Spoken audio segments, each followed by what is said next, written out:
So I met my guest many years ago, and from almost the first moment, I knew we'd be friends for life. I'm older than him, and he flatters me by calling me his mentor, and how I blazed a trail for other entrepreneurs to follow. The truth is, and I guess I'm revealing it to him today, is the exchange of learning, support, ideas, and inspiration, and even laughter and sadness have always been mutual. We had a belief that everyone was creative, and I still have this belief today. And I think it's a shame that, we tell kids 4 years old when we ask them to draw a picture of a horse that your horse looks better than my horse, and that my horse can't have wings and unicorns and 7 legs, because that's not what a horse looks like. I just have always bucked that trend, right? I always believed creativity was just what you made it. His name's Mark Ferrier. He's a wonderful human being, a great husband, father, and a friend, and he's been an entrepreneur for over 25 years. Some might say he was born in success, but you'll quickly learn that in fact he was raised in circumstances that very few escape from, where many might disappear into a life of substance abuse or questioning or even crime, ongoing struggles with mental health. Like many others I've covered in this show, he's somebody who's overcome circumstances, chased his dreams, and changed his world and ours for the better. How did Mark do all this? Well, you have to listen to find out. This is Chatter That Matters with Tony Chapman, presented by RBC. Mark, it's great to see you, having you on this podcast. I think I've been after you for about 2 years now, but welcome to Chatter That Matters. Yeah, thanks, Tony. And it's really kind of cool to see your and my relationship continue now into a totally new format, being this podcast, and be able to talk about all the history, but also, I guess, about the future. So I'm super pumped and excited to spend some time with you today. Mark, in the next 40 minutes, we're going to unpack a lot. I want to learn about your entrepreneurial journey. I want to talk about your backstory that I teased at the opening segment, but you've also been to Harvard. You surround yourself with thought leaders all over the world. So I want to get a sense from you what Western societies need to push their economies forward. So it's a bit of a marathon we're on, but that's what the show's all about. Talk about your upbringing. And you always say this is sort of the boring, how middle-class America sort of portrays suburbs. So just give me a sense of where you grew up. For me, there's nothing that at the surface of the story, if you just read the, as we also joke, the Cole's Notes version, that would seem like anomaly.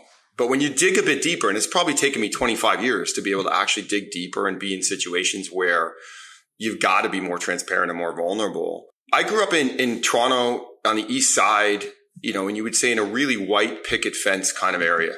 It was stuck literally between what people at the time would have said was tough Scarborough and Pickering. And at the time, Pickering was almost farm country. And so when we grew up there, it was literally like out of the movies. I think it was a bunch of people that were striving to hit middle class. I think it was really an affordability thing. I think they were able to go be there and feel like they had presence. And when you sort of scratch the surface and go a little bit level deeper, it was a great situation, but it had its flaws. Like I joked with a friend the other day and said, we used to play soccer at John's Manfield. That was a nuclear power plant. And we literally played soccer on the field. The street beside it, parents were dying at 42. To sort of think back at a time, you thought that was normal. But I think what was actually happening was a bunch of people that were striving for success, striving for that next level, my parents included, got caught up in this neighborhood. And I don't know how much of it was fiction versus reality. And I think that those pressures led to a lot of really, unfortunate and probably fortunate, if you dig a bit deeper, outcomes in life, and some really, really important lessons that it probably took me almost 40 years to remember and learn. Talk to me about your parents. What was your mom like? Yeah, my mom was, technically a stay-at-home mom for a little while. She was a buyer at Eaton's in the way back days, in the heydays of Eaton's, and loved it, and would go to New York and all of that. And then my mom stayed home with me for a little while and then went back and actually became a rep in her own entrepreneurial business. So she had a business that was selling and repping Canadian artists. By the way, my mom's 78, still does it today. And she really bought and brought that passion and drive of creativity, I think. And that was the first inkling of creativity that I sort of inherited as a kid. I was an athlete, and creativity and athletics at that time, I don't think were really symbiotic at the time. And then my dad was a super interesting guy. He was very successful at a young age in the car business, and flirted with buying into dealerships, but really ran dealerships and high profile dealerships in Toronto and then around. He was one of the first ones to actually pivot into car leasing at the time, which if you think 30 years ago was not really the way that you invested in a car. And all of that kind of goes back to what I said earlier, which was, I think some of that he still struggled with on a daily basis. And not because he didn't provide necessarily, but because I think somewhere in this white picket fence world, living up to the reality of he was a car guy versus other careers, put a lot of pressure on my dad that at the time people didn't talk about, because it wasn't necessarily financial pressure every day, but I think it was emotional. And I think it was intellectual pressure of being in purpose that unfortunately 40 years ago, we didn't really talk about. I've always challenged people that go, I don't want to be a salesperson. That Willie Loman death of a salesperson. And I'm going, every piece of advice I give young people is learn how to sell. You will never break the tie. Whether you're an artist, whether you are an athlete, no matter what you do in life, you need to sell yourself. You need to sell who you are, why you matter, and why what you offer matters. But did he struggle with that because that was the stigma around then? Oh, there's the guy that just goes out and sells cars every day? Yeah, I think he was amazing at selling cars. I think my dad would have been one of those people that told you the story of why you needed the car if you were in the dealership. I don't think his purpose was a struggle in the function of his job. I think potentially at times his purpose became a struggle in the storybook of life, where you had to go to the cocktail parties or talk to the hockey parents. And, there were doctors and lawyers and builders and all of these people. And you were a car guy. And by the way, he never used those words. I think he was a proud guy. But when you look at how the pressures started to get to him later in life, you realize that some of this ethos was really there. At 45, when you talk about the pressures in life, he sort of turns his back on security, whatever security a car industry can provide, and decides to become an entrepreneur.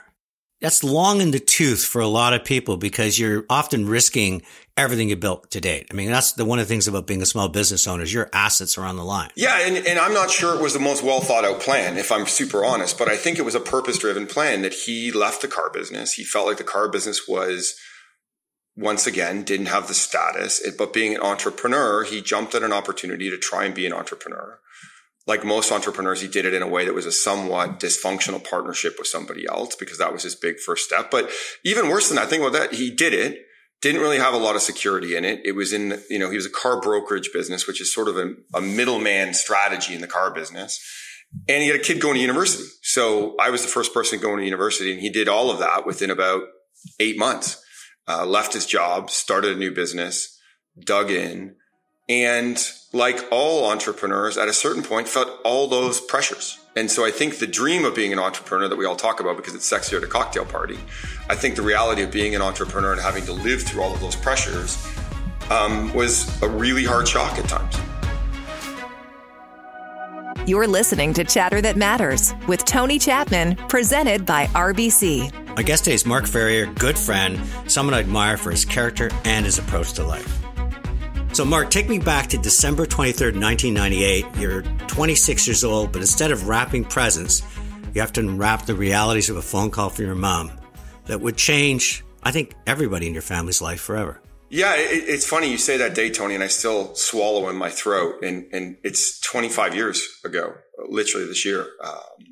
And so this is one of those moments in life I can talk about now, and I've started to talk about publicly, but for a long time I hid. So that day, actually, I was on a business trip in Montreal.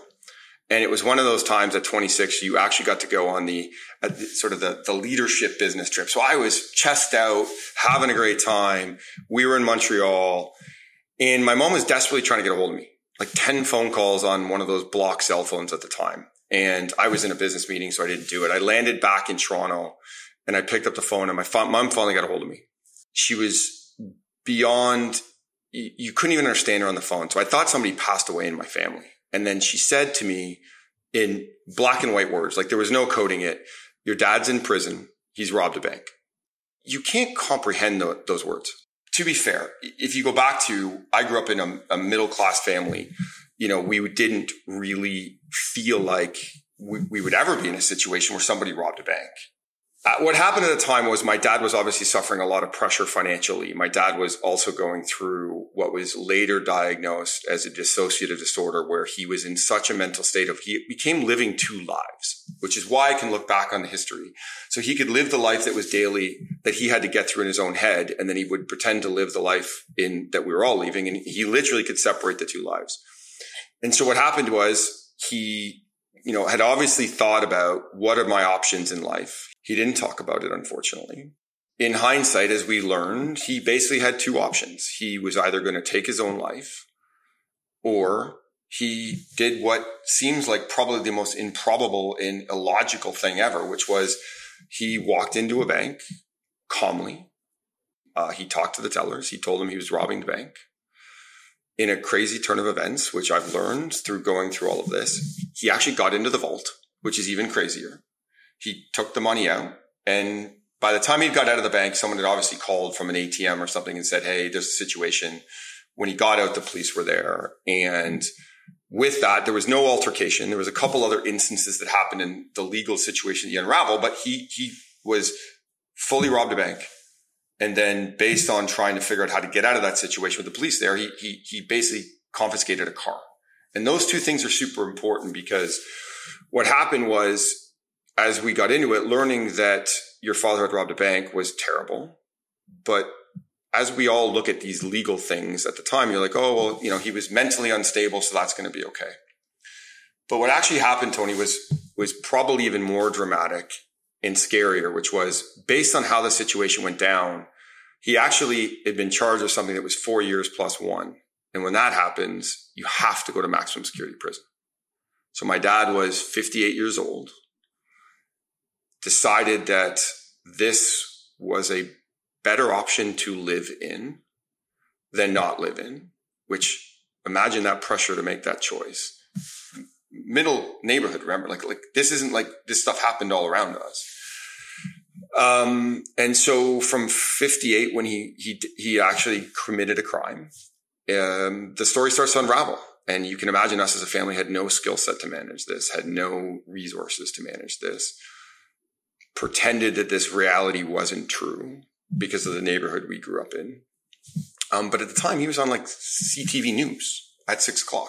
And so that date is obviously a pivot point and a trajectory in all of our lives, his, mine, and everything that was unplanned for. I don't think I had the skill set to even deal with it for another 20 years, if I'm very honest. Really, I think was the first situation where I realized that in life, there's a difference between a mistake and a failure. My dad made a horrific mistake. But I think suicide in his world was a failure. And it took me a long time to unpack that, but it's been a life lesson that I've learned ever since. Did your dad ever talk to you about what it was like to be in that prison, or did you have any experience visiting him there, or was it just sort of, I'm going to just run from this as fast as I can? Well, yeah, both. The answers are both. So number one, the way the legal system works is it's not quite that instantaneous. So you obviously get arrested, you go to trial, they let you go to bail. And so he was home for Christmas. So that's not true. He was home for Christmas break. So happened on December 23rd. I think by December 27th, he was home. Then it goes into a process, and the process is years, and the years pile on. And I think it was about 3 or 4 years of, lawyers and mental institutions. And I remember sitting with my dad. It was about after 2.5 years on the dock. And he finally looked at me and said, look, Mark, we got to move on with life. I'm terrified. I'm 50. He was almost 60 at the time. And he said, look, I need to go pay for my crime. I did it. And so he made the decision to sort of wrap up the legal proceedings of trying to find loopholes, for lack of a better term. And he went. And I literally remember, like, you drive your dad to a police station, they check him in. And then he actually ended up in Millhaven Maximum Security Prison. So if anyone's a Tragically Hip fan, it's actually in the song 38 Years Old. And this is where I'll answer your question, Tony, in two sides. It is exactly like the movies. You drive up the gates, you check everything in, you've got to walk through. I remember I said to my mom, I would go first. And so you drive in, and I was terrified. You're like, this is a movie. This can't be real. This can't be real. This can't be real. This can't be real. And then finally you're sitting in front of a glass window, and you pick up the phone, and my dad's on the other side of the glass, right? At 60 years old. I honestly think that whole experience I just buried for probably 15 years. And you just got through it as a task. But interestingly, the guy on the other side of the glass was a different man than I'd known in the last 5 or 10 years. It was like all the pressure of all this stuff that he had bottled up and all the guilt that he had and all these emotions were gone. And he was a man with a purpose and a soul again. And as the narrative goes down, think about this. He's a 68-year-old man in a maximum security prison. So the two fundamental things that he did and realized were, one, he needed a purpose. He, and I guess a bunch of his fellow community, voted him as general manager of the store. I guess they all said, hey, we can trust this guy. And so he took a lot of pride and purpose of figuring out how to navigate the store. And you can imagine how that worked. There's trades and there's dollars and there's cents and stuff that I can't even fathom. He got going at it. And then the second was he joined, I guess at the time it was a church. I don't think they called it a church. I think they called it like, the community or something. And he started rebuilding purpose almost from day one inside a maximum security prison, and something that he'd struggled to at times figure out in, I would say, middle income Scarborough. He was able to figure out literally in days and months, once he had the relief of, I made the mistake, it's public, now I can move on. And as we sort of wrap up this part of the segment, not that I could do a whole show on what you and your dad and his experience, but understand he came out of prison and he continued with this sort of new value set, became a bus driver, thankfully lived long enough to become a grandfather, but he got hit with another blow, which was cancer. This is where the movie gets to be the movie you don't want, right? Where imagine this, he comes out, he did an amazing job, by the way. Like so much so, I think he broke some record of going from maximum security prison to minimum security prison to out of prison in less than 15 months. He worked really hard to get a job and he became a bus driver, long trip bus driver, drove it, loved it, thrived on it, had purpose in it. People loved him doing it. We were very fortunate at the time that my wife Beth and I were able to have both our children. Quinn was born in April 2010. There's nothing my dad loved more than being a grandfather. And so seeing that purpose and joy happened. And then in October 2010, he was driving the bus and got in 2 car accidents in one day. Hit the right side of the bus twice. And I remember talking to him about it that weekend, and he was beside himself because he had so much pride in this job. And so they went to go test his eyes and then suddenly realized, unfortunately, it wasn't his eye. He had a brain tumor, glioblastoma multiforme, which unfortunately in this day and age still has a 0% survival rate. He unfortunately passed away in about 6 months. Once again, another blow to, hey, whoa. I don't understand how these blows keep happening. I wasn't supposed to have them, right? I had a somewhat good lifestyle at the time. I grew up in Middle Scarborough. I went to university. I had a job. I was actually running a company at the time, Tony, that you and I had a good relationship in. And then this other blow happens. My dad went from, bipolar, alcoholic, abusive, but at the end, he fought his way back to health. Grandkids loved him. And I remember thinking, I don't think I could love him any more than I do now. And it's because of the journey that he went on. And the more I reflect on it, how hard he fought to battle mental health and to battle alcohol and to reclaim his dreams, is just, to me, one of the defining moments of my life. And it must be the same with you. I think sitting here today, Tony, at 50, my dad robbing a bank was the greatest gift he ever gave me. And seeing him realize that probably all the other shit that mattered, that ground him out for years, didn't matter when he was a grandfather. And so seeing that smile on his face, seeing the relationship he had with my children, it was unbelievable. And just to realize that life is a movie. It's not still pictures, and it's not in 1 year or 1 chapter or 1 decade. It took me a long time to realize. We come back. Mark shares his journey. We'll talk briefly about the love of his life and his beautiful girls. But because it's Small Business Month, I really want to focus on where this individual is so gifted, building businesses. And not just for wealth, but places where people prosper. It's Tony Chapman from Chatter That Matters.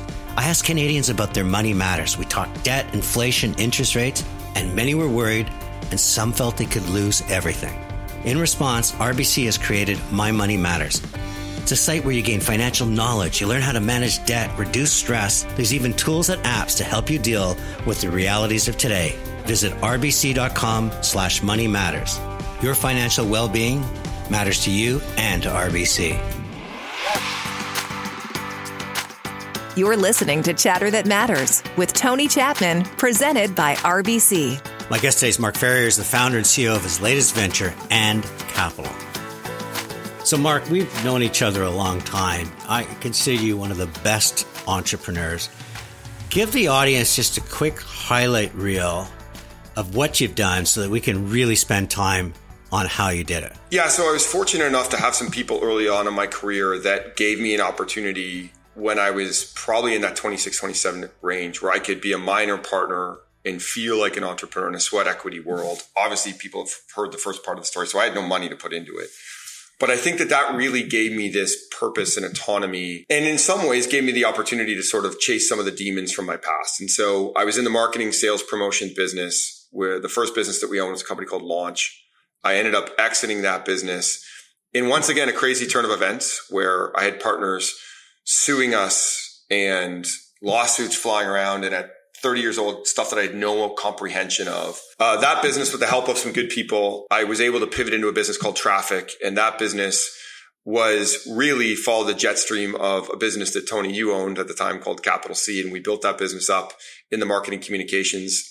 You were helping us in a lot of ways as the independent voice, and we were another independent agency in Canada. I built that business up. 2015, we sold the business. And then I had the benefit of going on the private equity side, which I had no understanding of, and actually helped them acquire businesses in North America, Europe, and then even had the opportunity to set up Mexico City and some other sort of offshoring options to sort of learn how the economy was evolving. Within it all, and I'll have little social clips of you up, but if I can just tell you what Mark looks like, he's tall, he's got a booming voice, he's got a presence. One thing I know about you that a lot don't is that you might have buried a lot of your dad, but inside there was some demons. There was an imposter syndrome. There was just sort of trying to come to terms with who you are. How did you finally let that come to the surface? You channeled it to become an even better person versus what a lot of people might do is just succumb to it. Somewhere I read a quote, I think it was Martin Scorsese said it in his actual biography about, if you want to understand the son, understand the story of the father. I didn't really understand that, I don't think, but I had the fortune of being part of a business group. The business group is called YPO. And through that, in happenstance and somebody believing me, I had the opportunity to actually go and do an executive MBA at Harvard. When I was there, you sort of sit in study groups. And one of the nights, everyone was sharing stories. There was this lady who I got to know super well, who was from Nigeria, actually. And she was sharing her life story and the situations they'd gone through in this confidence and aura, Tony. This pain and chaos that she grew up in, and building businesses and family situations and deaths and murder. And as she was sharing it, you just saw the entire energy of the room around you change. And everybody leaned in and didn't see the horrors, saw the sharing as like connection points all around. For some reason, that night is the first time I ever said publicly in a group of people. And these people I was intimidated by. They were entrepreneurs and business owners from all around the world. And I was sitting at Harvard and I'm like, Ferrier, what are you doing? And literally the words came out, and the energy and momentum and gift that came back to me was something that I was unprepared for. As people didn't judge it, they were sharing in it. They were sharing their own experiences. And in some ways, it humanized me with almost a superpower of confidence that hadn't been there in probably 20 years of my career. That I always joke and say I was in sales and marketing, and probably the best marketing I did was telling people that I had all my world together for 20 years. And I didn't. I had this big secret in the background. And so I think when I realized it was the greatest gift my dad gave me, which is watching the human energy, that when you share some of your scars from the past, how that actually connects people, especially when people look at me probably in a lens that they don't expect some of those things, because I didn't grow up underprivileged or in a chaotic environment. Talk to me a little bit about Beth, who you've mentioned your two girls, and what role do they play in who Mark Ferrier is? Yeah, once again, this is twice in 40 minutes, Tony. You made me do one of those deep swallows. I met Beth actually for one of my first marketing jobs, which we'll all laugh about, which is at the Pepsi Taste Patrol in 1995. From that day forward, I always would have said to people, if they asked me, hey, there's two women I'm in love with and neither one of them want me. And Beth was one of them.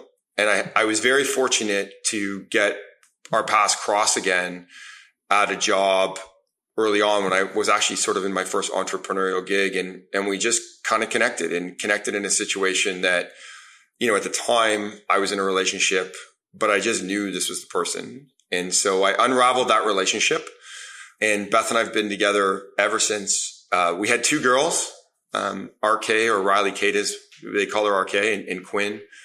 And I think, interestingly, Beth and my 2 girls really taught me how to be a full human being. Because as a person growing up, bearing all these emotions, growing up in sport in a masculine family, and, you just outwilled things. You didn't talk through things, and you didn't try and understand how things worked. And I don't think I'm perfect at that every day, but definitely my daughters and my wife have taught me to be the whole person, not the half person who can just will things together. You have to want things to come together and listen better and all of those things. And by the way, they still teach me that today. So, and capital. I mean, we were talking about this business when you were just swirling it around your head, and you're off to the racetracks. You've kind of moved out of advertising in the services business to much more in the infrastructure business. So explain the business and what led you to this, and how do you determine that this is an opportunity versus just a dream? I think this has been a culmination of 25 years from the entrepreneurial dreams and creativity that my mom had, and my dad's passion to pivot in creativity. And, my dad was sort of a blue collar entrepreneur, for lack of a better term. He's in the car business. And then I had the benefit of working in a super highly creative space where people really paid us. And I say us because they paid you as well at times, to help their businesses grow. And so we really focused on helping businesses grow over the 10 or 15 years that I was in that space of sales and marketing. And what I realized was that was actually my passion. My passion was about how do we unlock growth in businesses by unlocking the power of their people and all of those things. And so when I'd had the benefit of being able to step away from chapter 1 of my career and look into chapter 2, the 2 things that I realized I super loved were helping businesses grow and really, really building cultures and people as the superpower of businesses. I met a lot of smart people, and I'd sort of been tired of the business that I was in. And what I realized was there's a massive part of our economy that some people will call blue collar, some people will call unsexy, some people will call, sort of the hidden part of our marketplace, but it's super important, which are these service-centric businesses that really keep the economy going. HVAC that keeps our schools and businesses open. Think about safety services that train people to go build the houses and markets that we know. So there's sort of underlayers of businesses that don't get the sexiness or appeal that a lot of our core businesses do. Most of these businesses are people driven. Most of these businesses are sort of under 100 employees. And the scary part to me is about 3/4 of them need to transition or transform these businesses in the next 5 to 10 years because either the founders are aging out and they don't have a strategy for them. And so we got really, really excited about it. For a long time, when capital was cheap, there was a lot of capital going into these businesses, and it was very much a capital first strategy, which was let's find them, let's buy them, let's invest in them, theoretically help them grow, and probably in 3 to 5 years, maybe 5 to 7, as investors will flip these businesses to the next round of people. And we took a totally different strategy, which was, well, hold on a minute. These businesses are around 15, 16, 30 years. Why would you sell them? Right? Like, why would you not keep them in the economy? Because who is going to keep the HVAC going in the kids' schools? Or who's going to help train people to go build the, 700,000 homes we need, even in Ontario? We came up with the name And Capital, which I joke and say maybe one of my worst marketing names ever, Tony. But it was on purpose to say, hey, look, if we can partner with founders and really find partners and founders that care about things that are greater than the capital. They care about legacy. They care about their customers. They care about the communities in which their employees have jobs in and pay taxes in and all of those things. And then we could align on the value set and values, not value. Then we could actually go invest in these businesses with like-minded founders and keep those businesses running for the future. So we say that we're a capital second strategy, number one. Second of all, we also say we're a permanent capital situation where we don't bring investors in to flip these companies in 5 to 7 years. We took a permanency view on them that these businesses need to be in the economy for the next 50 years. So Mark, we were talking about different ideas where you and I could work together and create some content for small business. One of the ideas I really like that you have is weaving the bank into the narrative. Yeah, I've had the benefit of probably looking at 100 businesses over the last 24 months that we've looked at that are all in service businesses. And these are the heartbeat of the economy. They're between, 10 million in revenue, some are 2 million in revenue. And the relationship with the bank is super interesting, which is it's still a very intimidating relationship with the bank. And it's an intimidating relationship because the entrepreneurs are amazing subject matter experts. But the finance world in general is a very intimidating one that creates a bunch of terms: working capital, EBITDA, free cash flow, gross margin. And to people that are in business or business centric, those all seem pretty logical. To a business owner that has built an amazing business in HVAC, in some of these, safety businesses, it's still a very, very transactional and somewhat intimidating environment. And so I think it would be not only demonstrative for people to hear the message, but for people to start to connect to the message that we can humanize some of the actual opportunities to be partners with your bank. And so some of it is in language, some of it is in opportunity to just, take some of the intimidating language and conversations and humanize them. And as the bank can be the key to that, I think there's no better partner going forward in the next 5 years. And do you think that part of that content is we could actually personalize a small business hero, their journey, what they're looking at, get right into their sense of fear and intimidation with the bank because it's a different language and different conversation. And then not only bring the bank in the narrative, but you and I could get involved in sort of saying, here's some ideas that we have to help you grow your business. 100%. I think we can get entrepreneurs there. And if we can't get entrepreneurs there, I absolutely think we could either do Q&A or trends that actually pick out 4 or 5 very specific things. Just understanding the term working capital, every single founder is intimidated by it. And so what I actually think would be demonstrative for the bank is coming out of some of these sessions is that we actually produce a different type of toolkit that founders can use. I think if we could find a way to balance that narrative, almost change the language of the entrepreneurial economy over the next 3 or 5 years, you'll see so much different shift in paradigm and relationships. You're listening to Chatter That Matters with Tony Chapman, presented by RBC. My guest today is Mark Ferrier, is the founder and CEO of his latest venture, And Capital. What does it take to be an entrepreneur? The 2 pieces to it are the attributes it takes to be an entrepreneur, I think are going to have to be different in the next 5 to 10 years. And I think we're going to see an influx of entrepreneurs. And one of the things I'm super passionate about is how do we retrain people who have been in very good service-centric roles and jobs up until some point in their career. And you're in my old industry, people past 40 age out, which is insanity. But all of those people would be unbelievably great resources as entrepreneurs in infrastructure services. And so one of the passions that I have is how do we, repatriate or reprioritize or retrain a lot of those individuals to realize they're amazing. They can be amazing entrepreneurs with all the skill sets they have in service-driven businesses that may just not be the businesses that they're looking at. And so when you think about that, the number one attribute I think is humility. You need to realize you are not the subject matter expert. And so the humility in understanding how to partner with these businesses, I think, is number one. The second one is you really have to build a structure that doesn't come out of an MBA playbook. There are many, many great playbooks in capital markets that will tell you how to get value capture. Let's use that term out of a business, how to cut costs, how to put software in, all of those things. We think in a lot of these businesses that actual playbook doesn't work. You need a value creation playbook. And the value creation playbook is really simple things. The first one is alignment. You've got to understand the values of the business and how all those things work. And you've got to align to the communities and the customers and all those things. The second one is empowerment. You've got to use the people there that are subject matter experts and really make them believe you're investing in them, not a logo or a name or a brand. The third one is culture. And I think a lot of the people that come from outside service businesses can come into some of these infrastructure services business and really unlock cultures. The next one is the value creation side, which is how do you grow the business? Not how do you cut costs from the business? How do you grow the business?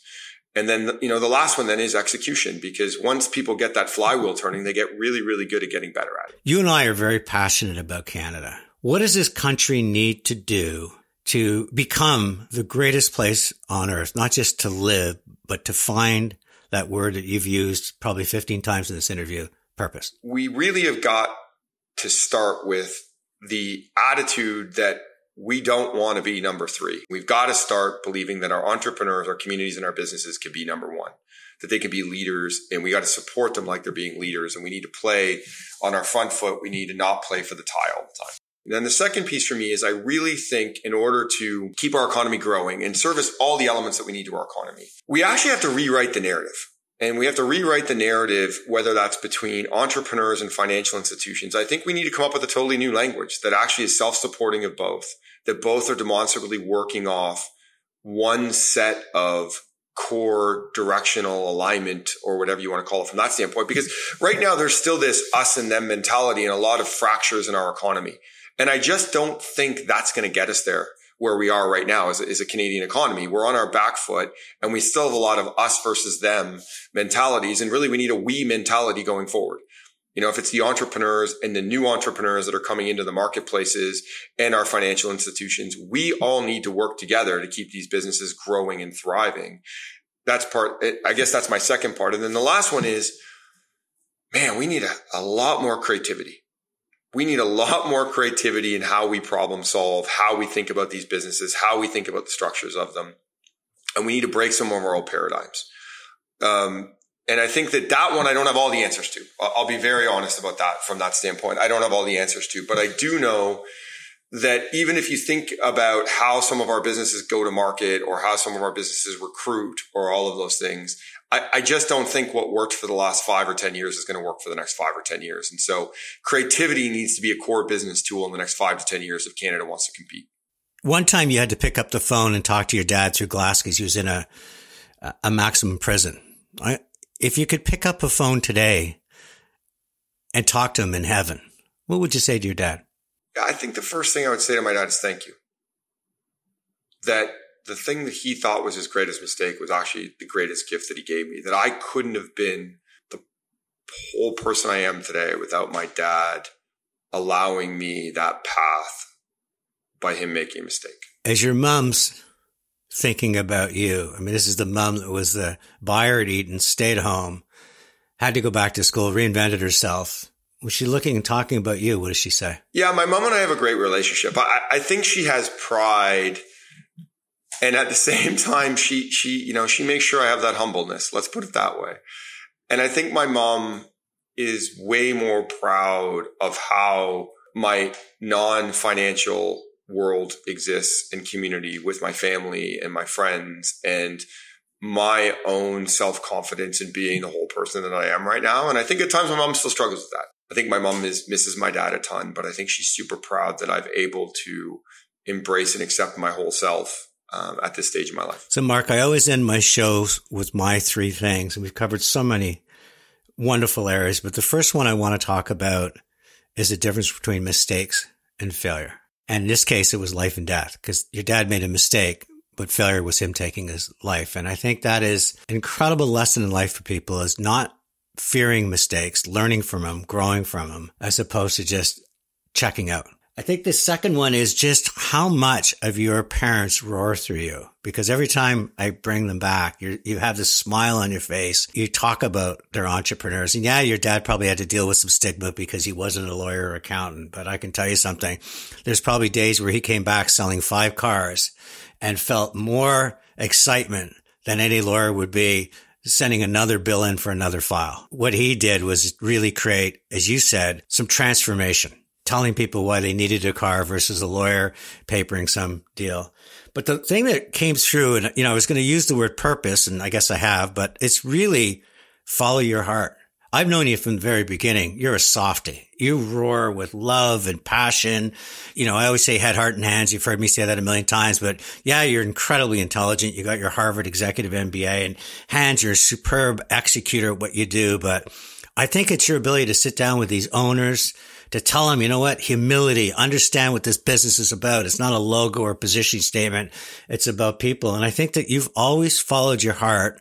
And I hope one day, and you're going to laugh because you'll say never, but I hope one day that heart leads you into running Canada, or at least being very involved in politics, because I think everything that this country needs in terms of youth and creativity and energy and rethinking and reshaping and collaboration versus just anger is you. And that's the type of leadership we need. So when you're ready to go, I will come out of retirement. I will hang up my podcast tile, and I will hang door signs and put up lawn signs for you anytime. I thank you for all of that. And I'll end maybe on one thing. The first time you and I actually met, you met to really come down on me. because I had an egotistical and I said something in a meeting that made me come across as super egotistical. You basically told me, hey, look, that's not the way you get stuff done. There's people in the room and respect and all those things. And then I don't know if you remember this. You said, hey, the thing that you need to remember most in life is you've got to have a soul. Those who have the soul will succeed. But if you don't have a soul, then get out of this business and try and figure out something else to do in life. I don't think I fully understood what that meant when you told me that. But I think what I learned over time was that I had a bit of a battered soul, but I was able to reinvent that soul and it could get filled up, and it was my guiding light. And so, you said it to me in a dive bar down on King Street, but I've stuck with that for a long time. So me having that light and you helping me understand that soul was the most important part has led a bit to my purpose. Well, thank you. So thank you. Joining me today is Deenah Patel. She's the Senior Director for Merchant Experience and Loyalty at RBC. Deenah, it's just wonderful you're on the show, and just even talking to you before we started, you just got this great smile and great energy. So I'm very excited you're with me today. Thank you. I appreciate that, Tony. I was so inspired talking to Mark Ferrier. He overcame some challenging family circumstances, including his dad robbing a bank and having to deal with the stigma and just the incredible change in life that comes with that. But he refused to surrender to them. He decided instead to learn from the best and go out and build not one, but several businesses. And by the way, he credits RBC for going beyond a bank to help him realize his dreams. Does he embody the DNA of a small business owner that just says, no matter what, I'm just going to be focused, relentless, and just constantly chasing opportunity? Mark is a serial entrepreneur, and that spirit that he brings very much in line with small business mindset, where, you have a vision for the business. You have the tenacity and you're willing to take risks. And, you've got that skill set, which is really driven to pursue opportunities. Mark certainly has demonstrated that in spades. And we do see that in people that are out there running and creating their own businesses and creating wellness for themselves. Now, Mark talks about where he really looks to you is when he's working with these acquisitions, when he's going after acquiring companies, that instead of you just coming in and talking bank talk, you talk to them as people. RBC actually offers an entire solution suite.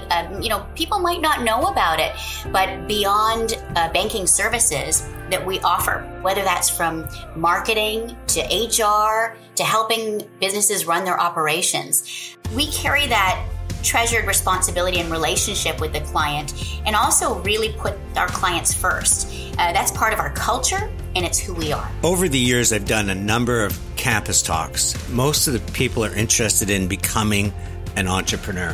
Where would you recommend they look just to get a better appreciation and understanding of what it takes to go from dreaming to doing? Well, we've actually got a number of different ways that we can help, whether you're just starting out and thinking about an idea and want to test it and learn from it, or whether you're getting established and trying to grow.